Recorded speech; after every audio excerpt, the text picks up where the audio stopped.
Hey, are you getting all of the sales you could ever hope to have? I hope that's the case. But if that's not, I might be able to help at least a little bit. Today on the 5-Minute Sales Training, how to boost your sales conversions. Hey, sales professionals are sales performers, and performers gotta perform. The theater. Regardless of how many sales you're actually getting, there's a number of sales that we want to achieve, and that number is called more. How many sales do we want? We want more sales. Me want more sales. How many sales do we want? More. We want more sales because we want to improve the lives of more people. And when we improve the lives of more people, guess what happens? Our own lives improve. You're going to have to trust me on that. I've done the math. Where can I look if I'm coming up short of what I would like to accomplish? What can I focus on in order to boost my conversion results? Well, before we look at that, make sure you're liking each one of these 5-Minute Sales Training videos so that YouTube helps us boost them out to more people. Thank you so much for doing that. Well, let me start by reminding you that a sale itself, it's not a behavior. A sale is the end product of proper behaviors. In other words, if you're going to increase your sales numbers, you have to look first at sales behaviors. Makes sense, right? So the question is, what behaviors will help you to boost your conversions? Now, in order to answer that question, we need to think for a moment about the way that buyers buy. It doesn't matter whether you're purchasing a home or a car or a pair of shoes. All buyers make a series of smaller decisions that lead up to the larger decisions. So suppose you're going to purchase a new television. Think for a moment about some of the small decisions that are going to go into that larger decision. You'll be asking yourself a series of questions.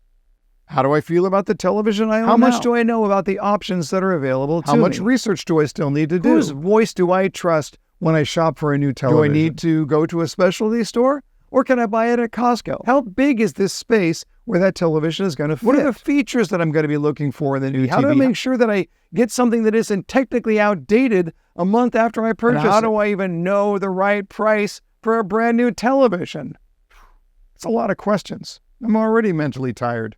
It's too much. Those are just some of the questions that are going to be asked in that process. But here's something important to keep in mind. We don't typically sit down and write out all of these questions. They're just rolling around in our brain. This is true for all of our shopping habits. Most of the questions that need to be answered reside in our subconscious. Now, this is where you come in. This is your opportunity to shine. This is where you can boost your conversions. The simple advice sounds like this. Get the customer to take those subconscious decisions they're making and make them conscious. Now, how does that happen? It happens when you ask. What the customer needs from you is to ask them questions that will help clarify what they're looking for and why they're looking for it, and then extending the questions to ensure that when you show them something, a room, a feature, a detail, that there is perceived value.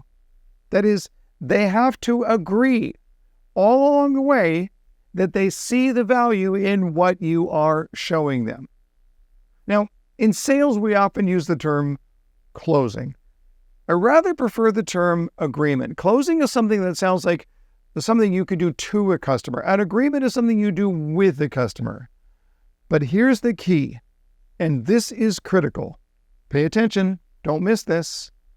The motivation is not to get them to agree with me. The motivation is to get them to agree with themselves. So when I'm asking small agreement questions all throughout the process, the customer is forced to ask themselves consciously now, how do I feel about this? What do I think about that? Does this provide the value that I'm looking for? In other words, the magic happens in the smaller questions. This way is much easier. Now, how sophisticated do those questions need to be? Not very. If you want an example of a very simple agreement question, try this one on for size. How about this? Neat, huh? Yeah, that's right. It's an agreement question. Let me be clear on this. Neat, huh, is a perfectly legitimate agreement question. Any question that causes the customer to nod their head in agreement, again, not with me, but with themselves, is a question that gets you closer to the final decision. What we're trying to do here is take subconscious agreements and make them conscious. That is when you provide the greatest value to your customer. So this week, I want to encourage you to start working on the smallest of agreement questions. It's not going to be a matter of, well, would you like to buy this home? I'd back up to things like, so what do you think? And do you like that? And is this fitting for you? Give me your opinion over here. Just those small agreements will go a long way towards the opportunity to convert more sales and to boost your sales results. Hey, before you go, a lot of the principles from today's video lessons were inspired from my book, Closing 2.0, which is our featured book this month over in the Shore Store. If you want to study how to close more sales faster by putting the customer first, then head over to shop.jeffshore.com to check out the book, Closing 2.0. And until next time, learn more to earn more.